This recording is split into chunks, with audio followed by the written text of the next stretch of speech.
नमस्कार। पौराणिक स्त्रियों की चर्चा हो रही हो और सीता जी की बात ना हो, ऐसा तो नहीं हो सकता। इसलिए आज की मेरी कविता सीता जी पर ही आधारित है। ये कविता 3 भागों में विभाजित है। पहला भाग तब का जब श्री राम को वनवास का आदेश हुआ और सीता जी ने उनके साथ वन जाने की इच्छा प्रकट की। दूसरे भाग में उस कथा का वर्णन है जब श्री राम ने एक धोबी के कहने पर सीता जी के चरित्र पर शंका जाहिर की और फिर सीता जी ने वन गमन की इच्छा प्रकट की। अब तीसरा भाग वहाँ है जहाँ की अश्वमेध यज्ञ के बाद जब श्री राम को पता चलता है कि लव कुश और कोई नहीं उनके ही पुत्र हैं और वह सीता जी से फिर अनुरोध करते हैं कि आप वापस आ जाएं और फिर से अयोध्या की महारानी बन जाएं, और तब सीता जी उन्हें मना करके धरती की गोद में समा जाती है। तो भाग 1 से शुरू करते हैं। क्षमा चाहती हूँ आर्य, यदि आज्ञा हो कुछ बोलूं। बातें कई हृदय में हैं, यदि कह दें तो पट खोलूं। मैं सुन चुकी हूँ, जानती हूँ आपकी क्या धारणा। मत मेरा सुन ले तनिक, समझे नहीं अवमानना। है पिताश्री का आदेश कि आपका वनवास हो।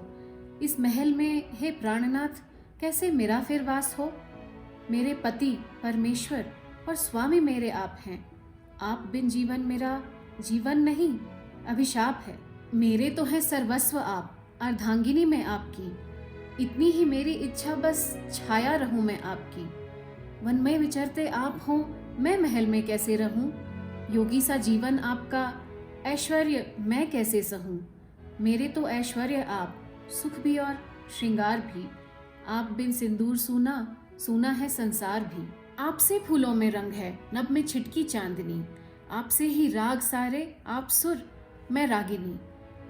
आपके सुख दुख की भागी, भाग्य अपना पाऊंगी। आप जाएंगे जहां, मैं आपके संग जाऊंगी। कुछ भी ना हो, आप हो बस, घर वहीं बसाऊंगी। जिस धरा पर आपके पद, मैं वहीं सो जाऊंगी। कंद मूल रूखा सूखा जो मिलेगा खाऊंगी। आपका सानिध्य हो तो भूखी भी सो जाऊंगी। हरित धरती होगी आंगन, होगा नदियों का निर्मल जल। आपका जो संग हो तो कितने मनोरम सारे पल। आप राजा तो मैं रानी, पद प्रतिष्ठा आपसे। मेरी अयोध्या आपसे, वैकुंठ मेरा आपसे। आर्य वन के सारे जंतु राय लेंगे आपसे। आप होंगे वन के राजा, वन की माया आपसे। मूर्ता मेरी नहीं, ना सरलता ना हास्य है। ध्येय मेरा एक ही, बस आप संग प्रवास है। माना बहुत बाधाएं होंगी, कष्ट सब सह लूंगी मैं। बृहद प्रपातों संग, आंधी संग भी बह लूंगी मैं। अपरिचित यह महल है, अज्ञात है यह देश भी।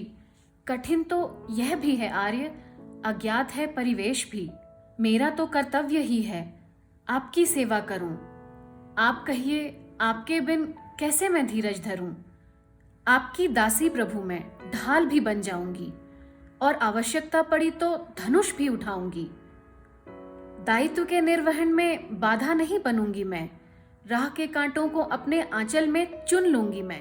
साथ मुझको ले चलें, निर्बल नहीं समझे मुझे। कर जोड़ करती हूँ निवेदन, सेवा का अवसर दें मुझे। तो यहाँ भाग 1 समाप्त होता है, जहाँ आप देख रहे हैं राम और सीता वनवास को गमन करते हैं। यहाँ आप सीता को एक पतिव्रता स्त्री के रूप में देखती हैं जो नववधू हैं और उनका बस एक ही ध्येय है कि वो अपने पति के साथ रहें और अपने पति की सेवा करें। अब हम आते हैं भाग 2 की तरफ। यहाँ बहुत कुछ घटित हो चुका है। सीता जी का रावण ने हरण कर लिया, फिर राम रावण युद्ध हुआ। उसके बाद सीता जी के चरित्र पर कई प्रकार के लांछन लगाए गए। उन्होंने अग्नि परीक्षा भी दी। अग्नि के साक्ष्य के बाद जब वो अयोध्या आती हैं तो फिर भी तरह तरह की बातें होती हैं और श्री राम उन बातों में आ जाते हैं और कहते हैं कि सीता, तुम्हारे चरित्र पर ये मेरी अयोध्या शक कर रही है। अब सीता क्या कहती हैं वो देखिए। बरसों इस भूमि पुत्री ने रघुवर तुमको सींचा है, किंतु मेरी हर पुकार पर तुमने हाथ ही खींचा है। सुकौशल, सधैर्य, सुभाषी, मिथिला की प्रिय सुकुमारी थी। पिता जनक का थी अभिमान, माता की अति प्यारी थी। पल भर को भी भ्रम मत करना, तुमने मुझको जीता है। तीनों लोग खड़े वरने को वह नारी यह सीता है। सहज उठ गया धनुष पिनाका, ज्यों ही तुमने धरा था। टूट गई वो कमान थी, क्योंकि मैंने तुमको वरा था। सुख वैभव ऐश्वर्य को मैंने क्षण में ही था त्याग दिया। वचन तुम्हारा पालन करने मैंने भी वैराग्य लिया। कर्तव्यबद्ध तुमने मुझको पृथक तभी कर डाला था, विधि की राह चलने का प्रण जो तुमने कर डाला था। रघुकुल की रीति तो तुमने खूब निभाई प्राणेश्वर, वेद पुराण तुम समझ गए, पर समझे ना मेरा अंतर। वन वन चली मैं संग तुम्हारे, सहज प्राण पर खेल गई, तुमसे मिलने की आशा में कठिन विरह भी झेल गई। रावण की लंका में झुकने ना दिया तुम्हारे आन को, प्रभु की मुझे प्रतीक्षा कह वापस भेजा हनुमान को। गर्वित थी तुम लेने आए निज उर को, निज प्राण को, पर तुमने तो युद्ध रचा था रखने कुल के मान को। मेरे शील को भेद न पाया रावण जैसा वीर भी, लोक लाज से रहे अछूते किंतु नहीं रघुवीर भी। नियमों पर अडिग रहने का तुमने है व्रत ठान लिया, मूढ़ मतिहीन एक मनुष्य के कहने को भी मान लिया। दोषित मैं क्यों निस्सहाय थी जब रावण ने हरण किया, शत्रु समक्ष नितांत अकेली तुमको ही बस स्मरण किया। युद्ध विजित वस्तु सम बाटा, लज्जित बोल न पाई मैं, देकर अग्नि परीक्षा भी संदेह मिटा ना पाई मैं। देकर अग्नि परीक्षा भी संदेह मिटा ना पाई मैं। करे प्रजा को अग्रसर राजा से क्या नहीं अपेक्षित है, पर अग्रबुद्धि बांटे कैसे जब सोच स्वयं की कुंठित है। स्पष्ट मुझे कह देते आर्य, सीता तुम चिर कलंकित अब, मेरी पावन अयोध्या में प्रवेश तुम्हारा वर्जित अब। अगाध प्रेम किया है तुमसे, विश्वास तनिक कर लेते, स्वयं तुम्हारे निकट न आती तुम एक बार कह देते। एक कलंकित रानी को अब प्रजा तुम्हारी सहती है, शत्रु अंश है भीतर मेरे माताएं भी कहती है। राजमहल की पुष्प पत्तियां प्रश्नों में हैं घेर रहे, राजगद्दी पर बैठ हे रघुवर तुम भी हो मुंह फेर रहे। मर्यादा पुरुषोत्तम हो तुम, राजा हो भगवान तुम, पल भर को भी बन ना पाए बस सीता के राम तुम। त्राण करोगे मेरा अब तुम ऐसी ना मुझको आस दो, नहीं शोभता महल तुम्हारा तुम मुझको वनवास दो। तो ये था भाग 2, जहाँ सीता जी स्वयं कहती हैं कि मुझे तुम्हारा महल नहीं शोभता, मुझे वनवास दे दो, मुझे वनवास ही अच्छा लगता है। अब सीता जी वनवास चली जाती हैं, उनके पुत्र होते हैं लव और कुश। अब ऐसा होता है कि यज्ञ का घोड़ा सारे शहरों से, गांवों से, नगरों से जाता है और किसी की हिम्मत नहीं है कि श्री राम के घोड़े को वो रोक लें। हिम्मत कौन करता है? 2 ऋषि बालक। और वो 2 ऋषि बालक ऐसे हैं कि भरत, लक्ष्मण, शत्रुघ्न अपनी सारी सेना के साथ भी उनका मुकाबला नहीं कर सकते और स्वयं श्री राम वहां आते हैं। और तब श्री राम को पता चलता है कि ये जो 2 वीर बालक हैं ये दरअसल उनके ही बेटे हैं। अब वो सीता से कहते हैं कि मुझे माफ कर दो, अब तुम राजमहल में और मेरे जीवन में वापस आ जाओ। पर सीता जी ये नहीं मानती। अब वो उनसे क्या कहती हैं ये प्रस्तुत है भाग 3 में। अरण्य की वैदेही हूं, अयोध्या की महारानी नहीं, राजपुत्रों की माता हूं मैं, श्री राम की रानी नहीं। जब से महल को छोड़ा है भाता मुझे निर्वास है, 15 बरस अब हो गए वन ही मेरा आवास है। हे अयोध्या की प्रजा अनुनय न मुझसे कीजिए, राघव मुझे रुक जाने का आदेश भी मत दीजिए। कौशल के राजा आप हैं, रघुकुल प्रतिष्ठा आप हैं। हे त्रिपुरते, हे श्रीमते, स्वामी न मेरे आप हैं। गर्भवती पत्नी को जब वन गमन को कह दिया, मध्य अब संबंध क्या, अधिकार कैसा रह गया।